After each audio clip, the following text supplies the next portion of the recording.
Hello दोस्तों। ये जो क्वेश्चन है √5 इज़ इरेशनल, इस तरह के क्वेश्चन हमको बहुत परेशान करते हैं और हर एग्ज़ाम में, बोर्ड एग्ज़ाम में एक न एक देखने को मिल जाता है। तो आज मैं इस क्वेश्चन का कोड बना के दूंगा। कोड मतलब एकदम फॉर्मुलेटेड रहेगा, स्टेप बाय स्टेप रहेगा और उसको कहीं भी आप बना सकते हो, किसी भी √5 is irrational, √3 is irrational, √2 is irrational, किसी पे भी लगा सकते हो। ठीक है, तो ऐसा मैं आपको आज एक बना के देने वाला हूँ। तो चलो इस क्वेश्चन की बात करते हैं। सबसे बड़ी प्रॉब्लम क्या होता है इस क्वेश्चन में पता है? √5 को जो इरेशनल बोला है, क्योंकि हमें पहले से ही पता है कि √5 इरेशनल है, फिर भी ये प्रूफ करने के लिए दे दिया है। तो इसको कैसे प्रूफ करें? तो इसको हम कॉन्ट्राडिक्टरी मेथड से सॉल्व करेंगे। कॉन्ट्राडिक्टरी मेथड मतलब उसका अपोजिट अज्यूम करेंगे। ये जो है आपका √5 इरेशनल है, हमको पता है, तो हम बोल देंगे भाई कि चलो मान लेते हैं कि इरेशनल है। तुम बोल रहे हो ना इरेशनल प्रूफ करने के लिए, चलो इरेशनल मान लेते हैं, देखते हैं क्या होता है। तो हम सबसे पहले करेंगे कि लेट assume √5 इज रेशनल। जो बोला उसका अपोजिट हमने मान लिया। अब इसको हम देखते हैं कि क्या हम इसको रेशनल रख पाते हैं, देख पाते हैं। चलो, √5 इज रेशनल। अब जब ये रेशनल है तो इसको p/q के फॉर्म में लिखा जाएगा, ये तो हम सभी जानते हैं। तो अब p/q मैंने इधर ना लिख के a और b लिख दिया। तो √5 जो रेशनल है, रेशनल को तो a/b के फॉर्म में लिखा जाएगा और साथ ही साथ a/b जो है, a एंड b जो है हमारा, a एंड b आर को प्राइम नंबर। ठीक है, को प्राइम आप लोगों को समझ आ रहा है? शायद मैं नहीं आ रहा होगा, मैं समझा ही देता हूँ। चलो, सबसे पहली बात होती है अपनी प्राइम नंबर। प्राइम नंबर क्या होता है भाई? प्राइम नंबर वो नंबर है जो एक के अलावा खुद से कटे, बाकी किसी से ना कटे। जैसे हमारा प्राइम नंबर 7, ये किस किस से कटेगा? 1 से कटेगा, 7 से कटेगा। हमारा प्राइम नंबर 11 किससे कटेगा? 1 से कटेगा, 11 से कटेगा और किसी से नहीं कटेगा। मतलब प्राइम नंबर का मतलब आप लोग समझ गए। दूसरा, कंपोजिट, जो एक खुद के अलावा भी किसी से कटे। जैसे 4, ये 1 से कटेगा, 4 से कटेगा, लेकिन 2 से भी तो कटेगा। अगर 1 और 4 से कटता तो वो प्राइम हो जाता है, लेकिन 2 से कट रहा है, ये कंपोजिट है। 8, 1 से कट रहा है, 8 से कट रहा है, लेकिन 2 और 4 से भी कट रहा है, मतलब ये कंपोजिट है। तीसरा, को प्राइम, यहाँ पे हम लोग आने वाले थे, वो तो हमारे रास्ते की बात थी। को प्राइम क्या होता है?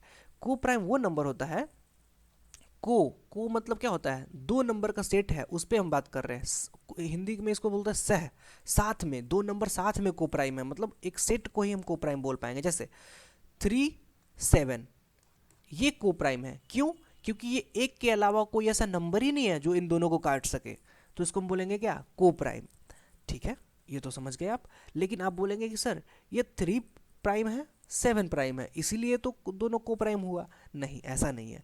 4, 9 ये भी को प्राइम है। कैसे? देखो, 4 क्या है? 1 से कट रहा है, 4 से कट रहा है, 2 से भी कट रहा है, मतलब ये डेफिनेटली प्राइम नहीं है। 9 का क्या है? 1 से कट रहा है, 9 से कट रहा है, 3 से भी कट रहा है, मतलब ये भी क्या है? ये भी प्राइम तो नहीं है। तो देखो, दो नन प्राइम मतलब दो कंपोजिट नंबर भी को प्राइम हो सकते हैं, क्योंकि देखो कोई ऐसा नंबर है एक के अलावा जो 4 को भी काट सके और 9 को भी काट सके? ऐसा कोई नंबर ही नहीं है जो 4 को भी काट सके, 9 को भी काट सके। इसीलिए क्या बोलेंगे? ये दोनों को प्राइम है। और जरूरी नहीं कि को प्राइम का दोनों ही नंबर प्राइम हो, दोनों कंपोजिट होते हुए भी को प्राइम हो सकते हैं। देख लिया आपने? तो चलो, को प्राइम तो हमने समझ लिया। अब वापस अपने क्वेश्चन पे आ जाते हैं, इसको इरेज करते हैं। ये तो बीच में समझाने के लिए था, और मैं एकदम कोड बना के देने वाला हूँ इस क्वेश्चन के लिए, ताकि आपको कहीं कोई दिक्कत होने वाली नहीं है। चलो, इसको मैंने कर दिया इरेज। अब आते हैं अपने एक्चुअल क्वेश्चन पे। तो एक्चुअल क्वेश्चन हमारा क्या था? एक्चुअल क्वेश्चन था √5 को हमने रेशनल मान लिया था और उसको ए और बी के फॉर्म में लिख दिया था। ए और बी को प्राइम। को प्राइम हमने क्यों माना? को प्राइम क्या होता है आप तो समझ गए। माना क्यों? मानने का मतलब ये था कि देख भाई, ए बाई बी अगर को प्राइम नहीं होंगे, मतलब किसी और से भी कटेंगे दोनों नंबर, और दोनों नंबर अगर किसी और से कट रहे हैं, इसका मतलब क्या है? इसका मतलब क्या है कि वो और भी सिंपल हो सकता है। जैसे सपोज करो 2/8 दोनों को प्राइम नहीं है, मतलब ये और भी सिंप्लीफाइड होगा, 1/4 हो जाएगा ये। और सपोज करो कि 3/7 ये दोनों को प्राइम है, इसको ये 3/7 को और सिंपल में लिखना पॉसिबल ही नहीं है, इसीलिए मैं इसको बोल रहा हूँ ये को प्राइम है, क्योंकि इसको और सिंप्लीफाई करना पॉसिबल नहीं है, ये अपने लास्ट स्टेज में है, अपने सिंपलेस्ट स्टेज में है, ठीक है ये।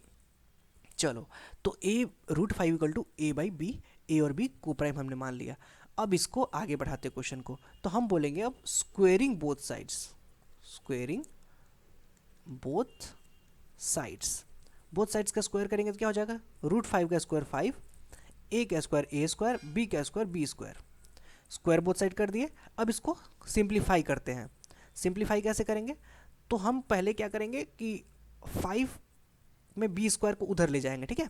तो हम इसको बोलेंगे 5b² = a स्क्वायर, और इसको और सिंप्लीफाई करेंगे तो 5 को इधर लाएंगे तो क्या हो जाएगा, b² = a² / 5। यहाँ पे हमें एक थ्योरम याद आता है। क्या याद आता है कि जब कोई नंबर किसी नंबर के स्क्वायर को डिवाइड करेगा तो उस नंबर को भी डिवाइड करेगा। मतलब कहने का मतलब ये है कि 8 का स्क्वायर 64, अगर 4 64 को डिवाइड कर रहा है तो 4 8 को भी डिवाइड करेगा। कहने का मतलब समझ गए, यही अपना कहने का मतलब था कि जब कोई नंबर किसी नंबर के स्क्वायर को डिवाइड करेगा तो उस नंबर को भी वो नंबर डिवाइड करेगा। समझ गए। चलो, तो हम यहाँ पे लिख देंगे a² is divisible by 5, hence a is also divisible by 5। हमारा आधा क्वेश्चन खत्म हो गया। बस अगले आधे की बात करते हैं, आ जाओ। अब हम क्या बोलेंगे कि ये हमारा हो गया। अब हम a को मान लेंगे c के टर्म में कुछ। सपोज करो हम अज्यूम कर लेंगे लेट a = 5c। a को हमने 5c मान लिया अब, ठीक है। अब इसको फिर से इस इक्वेशन में सब्स्टिट्यूट करेंगे। इस इक्वेशन में, कौन से इक्वेशन में, √5 = a की जगह पे हम 5c लिख देंगे, 5c का स्क्वायर बाई b का स्क्वायर। अभी स्क्वायर नहीं भी करते हैं, चलो अभी स्क्वायर करते ही नहीं तो आपको कन्फ्यूजन होने लगेगा। इस इक्वेशन में हम डायरेक्ट लिख देंगे √5 = हमारा क्या था, a/b था ना, तो इसको हम लिख देंगे 5c/b। मतलब हमारा हो गया √5 = 5c/b। अब फिर से स्क्वेयरिंग बोथ साइड्स, जब स्क्वायर करेंगे तो √5 का स्क्वायर 5, 5c का स्क्वायर 25, सॉरी 5c का स्क्वायर क्या हो जाएगा, 25c², और ये हो जाएगा b। अब हम क्या करेंगे, अब हम ये करेंगे, इसको सिंप्लीफाई करेंगे। इसको हम उधर ले जाएंगे तो क्या हो जाएगा,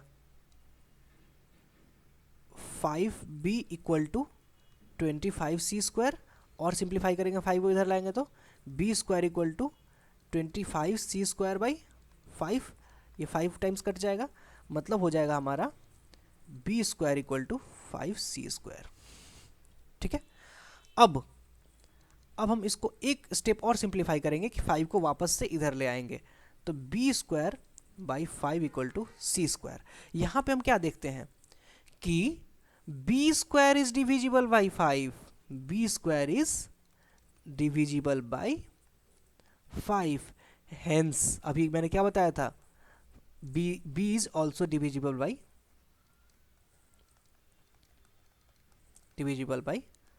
5। हो गया। यहां पे हमारा आकर के क्वेश्चन खत्म हो जाता है। अब बस हमें एक स्टेटमेंट लिखना